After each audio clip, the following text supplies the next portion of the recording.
क्या है ये मामला? सर, ये हमारा मामला है आपका राज्याधीन पदों में एसटी वर्ग के जो प्रतिनिधित्व है का जो आकलन किया गया था 2012 में, जो इरशाद आयोग की कमेटी की रिपोर्ट थी, उसको सार्वजनिक करने की हमारी मांग थी। 2016 के बाद सरकार इस को लगातार हमें छल रही है और जो ये रिपोर्ट है उसको सार्वजनिक नहीं किस तरह से छल रही है? चल रही है। हमेशा विभाग में कोई पदोन्नति हमारी हो नहीं रही है उसमें, चाहे अनुसूचित जाति के जनजाति के शिक्षक, चाहे रोस्टर का मामला हो उसमें, तो कहीं ना कहीं हमारे लोगों को पीछे धकेलने की पूरी साजिश रची जा रही है। साजिश कौन रच रहा है? साजिश सरकार। सरकार में कौन? सरकार कौन? सरकार किससे बनती है? कौन से विभाग के कर्मचारी साजिश रच रहे हैं? सभी आप देखिए ना, रोस्टर किसमें? रोस्टर तो सारे विभागों, चाहे शिक्षा एजुकेशन का, चाहे आपके किसी भी। इसमें ये माननीय इरशाद हुसैन कमेटी का इसमें गठन किया गया था वर्ष 2012 में, और 2016 में उन्होंने अपनी रिपोर्ट सरकार के समक्ष रख दी है, लेकिन अभी तक वह रिपोर्ट सार्वजनिक नहीं हुई है। और क्यों नहीं की गई, ये हमारा सवाल है। इससे पहले भी आपने कभी ज्ञापन हाँ, क्यों नहीं पूरे ज्ञापन दिए, आंदोलन हुए विभिन्न समय पर। उसके बाद भी हमारी अभी 24 जून 2023 को भी हमारा प्रतिनिधि मंडल मुख्यमंत्री जी से मिलने किया गया था। हमें भी वहाँ कुछ आश्वासन दिया गया, उसके बाद भी किसी बात का अभी तक संज्ञान नहीं लिया गया। हमारी सुनवाई नहीं हो रही है, अभी सुनवाई नहीं हो रही। SC/ST के बच्चों के जो छात्रवृत्ति का मामला है, किसी को मिल नहीं रही है। 70-80% उसमें एनरोलमेंट में गिरावट आ चुकी है। कितने लोगों को नहीं मिला है सर अभी तक? तो आप एक आंकड़ा 70-80% बच्चों की जो छात्रवृत्ति के मामले हैं, इसमें गिरावट आ गई है। इसका मतलब 20% को मिल रहा है। फिर प्रधानाचार्य के बहुत सारी चीजें जो लाभ होते हैं वो सार्वजनिक नहीं किए जा रहे हैं। ये तो बीच में भी आया हुआ था कि बताया नहीं जा रहा है बच्चों को, तो इस पे क्या कहेंगे आप? बच्चों को बताया जा रहा वाली बात नहीं, बात यह छात्रवृत्ति जो बच्चों को मिलती है, जो उनके शैक्षिक गुणवत्ता के सुधार के लिए मिलती है, लेकिन प्रक्रिया इतनी जटिल हो गई है कि बच्चों को जितने सर्टिफिकेट उसमें बनाने होते हैं, उसमें कई चौगुना खर्च हो जा रहा है बच्चों का, तो बच्चे उससे विमुख हो रहे हैं कहीं ना कहीं। और हम चाहते हैं कि छात्रवृत्ति का जो मामला है, छात्रों के शिक्षा से जो जुड़ा हुआ मामला है, इसका सरलीकरण किया जाए, और विद्यालय स्तर पर अगर यह कुछ ऐसा बनता है तो बच्चों के हित में बहुत अच्छा रहेगा। ये सिर्फ सरकारी स्कूलों की बात कर रहे हैं? जी, सरकारी स्कूल जिनको छात्रवृत्ति पूरे प्रदेश भर में शिक्षक के प्रवक्ता के पद है, चाहे प्रधानाचार्य के पद हैं, पूरे प्रधानाचार्य उत्तराखंड में पूरे प्रधानाचार्य विहीन है। आप मैं अगर हम नैनीताल डिस्ट्रिक्ट की बात करेंगे, अगर रामगढ़ ब्लॉक की बात करता हूं, तो वहां पर लगभग माध्यमिक के लगभग 22 विद्यालय है, वहां पर 2 फुल प्लेस प्रिंसिपल। आप मान सकते हैं कि 20 विद्यालयों में प्रिंसिपल नहीं है। पूरे ऐसे ही पूरे प्रदेश भर में आज पूरे प्रधानाचार्य प्रधानाध्यापक के खाली है। तो शिक्षा व्यवस्था जो कमजोर हो रही है सरकारी विद्यालयों में, कहीं न कहीं एक मुख्य कारण यह बनता है बेरोजगारी ज्यादा है। बेरोजगार पूरे प्रदेश भर में आंकड़ा आया है, एक नया आंकड़ा आया है। अप्रैल के प्रथम सप्ताह में ही 54,000 छात्र छात्राएं सरकारी विद्यालयों से विमुख हो गए, प्राइवेट स्कूलों की ओर रुख कर रहे हैं। कारण क्या है बताओ? कारण उसका मुख्य कारण यह है कि जो सरकारी योजनाएं जो सरकारी विद्यालयों में लागू की जाती हैं, उनको कहीं ना कहीं अनदेखा किया जा रहा है, शिक्षक विहीन किया जा रहा है। और कहीं ना कहीं सुनने में आया कि शिक्षक लोग पहाड़ों को जाने को तैयार नहीं है, सिर्फ प्लेन की ओर बढ़ रहे हैं। ऐसा कहीं भी नहीं है, क्योंकि जो अपॉइंटमेंट होता है उसमें कहीं नहीं लिखा हुआ है कि आपको हल्द्वानी शहर दिया जाएगा। सबसे पहले हम लोग सब इंटीरियर में ही जाते हैं। 70 किलोमीटर दूर रामगढ़ ब्लॉक में कार्यरत हूँ सर। अभी मैं ज्ञापन देने के लिए वहीं से अभी आ रहा हूँ। 70 किलोमीटर। आपको क्या लगता है कि ये सुनवाई होगी आपकी? क्यों नहीं होगी? सरकार आप लोग हैं, हम चाहते हैं इलेक्ट्रॉनिक मीडिया, प्रिंट मीडिया के माध्यम से आप लोग पुरजोर तरीके से हमारी बात को रखेंगे तो अभी से सुनवाई होगी जरूर। जनता सभी लोगों को न्याय मिलेगा। हम चाह रहे हैं कि शिक्षक अपने हितों के लिए नहीं, हम छात्र के हितों के लिए भी यहाँ पर लड़ना चाह रहे हैं। छात्र को क्यों नहीं, हमारे जो पहाड़ का दुर्गम का बच्चा है उसको क्यों नहीं सुविधा मिले वहाँ पर करके? उसको एक विद्यालय बचे हैं, वहाँ पर कौन एक कक्षा अध्यापक कैसे देखेगा 5 कक्षाओं को? भाई वहाँ पर कोई भी यानी कि शिक्षक नहीं है भाई। 2-2, 3-3 अध्यापक होने चाहिए वहाँ पर। आपका नाम सर? मेरा नाम वीरेंद्र कुमार टमटा है। आज पूरे प्रदेश भर में किस पद पर आप कार्यरत हैं? मैं सहायक अध्यापक LT के पद पर हूँ। आज पूरे प्रदेश भर में ये ज्ञापन दिए जा रहे हैं 13 के 13 जिलों में अनुसूचित जाति जनजाति शिक्षक एसोसिएशन उत्तराखंड के द्वारा। जी सर, बताइए आप क्या कहना चाहेंगे इस बारे में? इस बारे में क्या है सर, ये समस्या सभी की समस्या है, पूरे उत्तराखंड की समस्या है सरकारी स्कूलों की। और जहाँ तक छात्र संख्या घटने का सवाल है, पहाड़ों में अगर हम देखें तो पहाड़ों में से पलायन काफी हो चुका है, तो एक ये बहुत बड़ी समस्या है। आज अगर पहाड़ों में इसी स्कूल में तो सिर्फ 5 ही बच्चे रह गए, तो उसका कारण ये भी है ना कि सर वहाँ प्राइमरी में ही बच्चे नहीं है। अगर देखेंगे तो पिछले कई सालों से हम लोग देख रहे हैं, कई इंटर कॉलेज ऐसे हैं कि 24 बच्चे, कहीं 40 बच्चे, 50 बच्चे, तो लगातार छात्र संख्या घट रही है। लेकिन उसके उलट अगर आप यहाँ देखें जो शहरी क्षेत्र है हमारे, तो हल्द्वानी में आपको ऐसी स्थिति मिलेगी कि आपको GGIC में हो सकता है एडमिशन ना मिले, जगह नहीं मिल पाए बच्चों के लिए। तो बहुत अच्छी तादाद यहाँ स्कूलों में है, लेकिन ऐसा नहीं कि प्राइमरी जितने भी स्कूल आपके इंटर कॉलेज हैं पहाड़ों में या फिर यहाँ है, सरकारी स्कूलों का जो स्तर की बात करते हैं आज गवर्नमेंट जॉब में आपको जितने भी लोग मिलेंगे तो सारे सरकारी स्कूल के पढ़े हुए लोग हैं, और आने वाले समय में भी आप देखेंगे कि अधिक से अधिक बच्चे जो गवर्नमेंट स्कूल के पढ़े हैं वही सरकारी जॉब में जाएंगे। मुद्दा ये है कि मतलब बच्चे क्यों नहीं सरकारी स्कूल में पढ़ रहे हैं, सबसे बड़ी समस्या ये है। समस्या ये है सर, जो आदमी आज थोड़ी संपन्न है, जो थोड़ा सा संपन्न है, तो वो सरकारी स्कूलों को छोड़ के जा रहा है इस वजह से क्योंकि हमारे पास रिसोर्सेज नहीं है पूरे।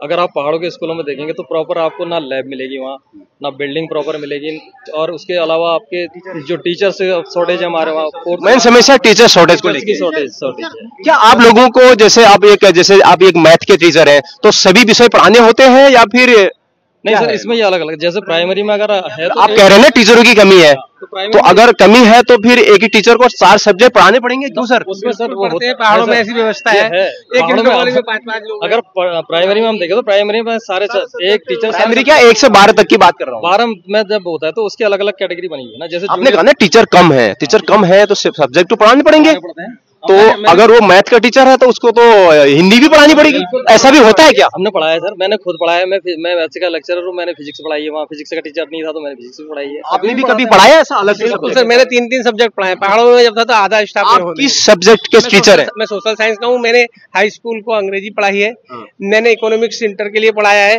3 विषय पढ़ाने पड़े, हिंदी पढ़ाई है। कारण है कि टीचर नहीं होने के कारण? वास्तव में नहीं है करके, और है क्यों नहीं, सरकार प्रमोशन नहीं कर रही, सरकार रिक्रूटमेंट नहीं कर रही है, सरकार अपनी व्यवस्था ऐसी ढुलमुल चला रही है। इन चीजों बहुत सारी समस्याएं हैं इस तरह की जो कि हमारे सामने फेस करनी पड़ रही है। बात तो रही टीचरों की, और समस्या और क्या है आपकी? मतलब जो आप कह रहे हैं ना छात्रों को नहीं मिल पा रही है सुविधाएं, क्या सुविधाएं नहीं मिलती? फॉर एग्जाम्पल जो स्कॉलरशिप मिलती है बच्चों के लिए, वो उसकी प्रक्रिया इतनी जटिल कर दी गई है कि बच्चा अपना डॉक्यूमेंट्स पूरे करते करते अगर 1000 रुपए उसको स्कॉलरशिप मिल रही तो 5000 उसके खर्च हो जा रहे हैं। तो हमारी मांग है SC/ST टीचर्स की और SC/ST समाज की ये मांग है कि SC/ST के बच्चों को जो स्कॉलरशिप मिलती है ना, उसका सरलीकरण किया जाए ताकि अधिक से अधिक उनको फायदा मिल सके और उनका रुझान इधर बढ़े करके और थोड़ा उनका उत्थान हो करके। बहुत समस्या है। थोड़ा सा हमारा ये टॉपिक में सर मेन टॉपिक सर मैं कंक्लूजन देना चाहूंगा। प्रिंट मीडिया और आप लोग, आप और हम देश के लोक कल्याणकारी अगर संस्थाओं को जिंदा रखना चाहते हैं तो हम धूप में पक रहे हैं, धूप में तप रहे हैं, लेकिन ऐसा वर्ग जो एसी में बैठा हुआ है सिर्फ उसके पद नहीं चाहते। वो गरीब बच्चा जो सरकारी विद्यालयों में पढ़ रहा है उसको हम आगे बढ़ाने की बात कर रहे हैं। आपकी बहुत बड़ी मदद होगी। जैसे आप हमसे पूछ रहे हैं कि पहाड़ों पर शिक्षकों की कमी है, आप ये यहाँ कर सकते हैं, यहाँ के विद्यालयों में देख सकते हैं शिक्षक भरे हुए हैं लेकिन यहाँ बच्चे नहीं है। क्यों? सुविधाओं के बावजूद, शिक्षकों को सुविधाएं मिल गई हैं लेकिन उसके बावजूद भी छात्र क्यों वहां से जा रहे हैं? आप सीएम धामी तक चले गए, वहां सुनवाई नहीं हुई, अब तहसील में क्या सुनवाई होगी? बिल्कुल, हमें लोकतंत्र पर विश्वास है।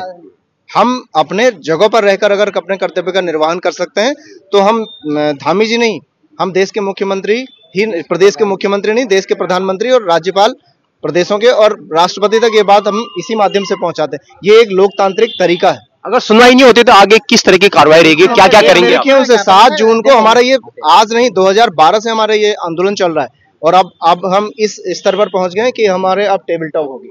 आप कौन से क्लास के टीचर है सर? मैं 6, 7, 8 जूनियर वर्ग से हूं और ओखलकांडा में पिछले 23 वर्षों से वहां कार्यरत हूं।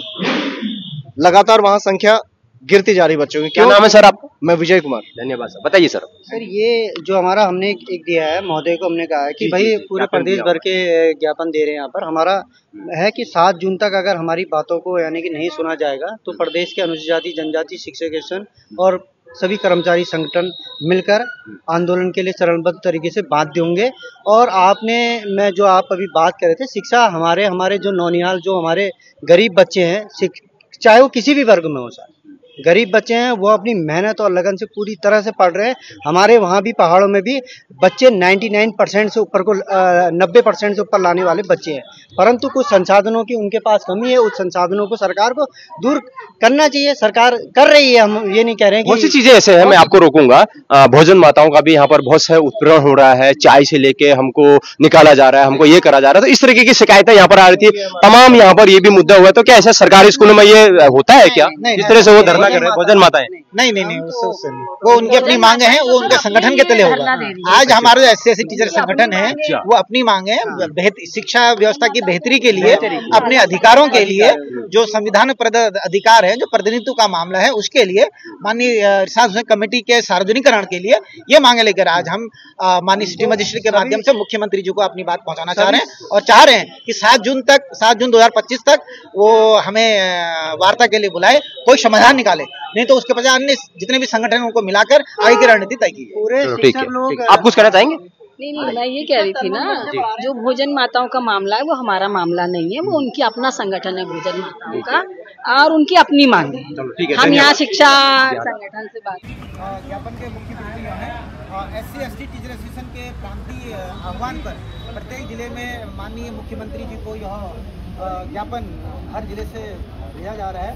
हमारी मांगे ये है महोदय, राज्याधीन पदों में SC/ST वर्गों के प्रतिनिधित्व के आकलन के लिए 5 सितंबर 2012 में गठित जस्टिस इरशाद हुसैन कमेटी की रिपोर्ट को सार्वजनिक किया जाए, जिसे कमेटी द्वारा जनवरी 2016 में शासन के समक्ष प्रस्तुत कर दिया गया था। वर्ष 2019 के बाद राज्याधीन सेवाओं हेतु बनाए गए रोस्टर से उत्पन्न समस्याएं और उनका निराकरण किए जाने विषय, विभागीय पदोन्नति वाले पदों में SC/ST वर्गों का न्यूनतम अथवा नगण्य प्रतिनिधित्व विषय, SC/ST शिक्षक एसोसिएशन को विभागीय स्तर पर प्रतिनिधि संगठन की मान्यता देते हैं। प्रदेश में सार्वजनिक शिक्षा व्यवस्था को मजबूत किए जाने के लिए सरकारी विद्यालयों में प्राथमिक से लेकर माध्यमिक तक के शिक्षक, प्रवक्ता, प्रधानाध्यापक, प्रधानाचार्य के सभी रिक्त पदों सहित परिचारकों, सफाई कर्मियों के पदों को शीघ्र भरे जाने विषय। प्रदेश में समाज कल्याण विभाग द्वारा प्रदत्त सरकारी विद्यालयों में निर्धन छात्रों की छात्रवृत्ति आवेदनों की जटिल प्रक्रिया के कारण छात्रवृत्ति आवेदनों में 70% से 80% तक गिरावट के कारण छात्रवृत्ति आवेदन प्रक्रिया का सरलीकरण किए जाने विषय। हाँ ठीक है अब दे दो ठीक है।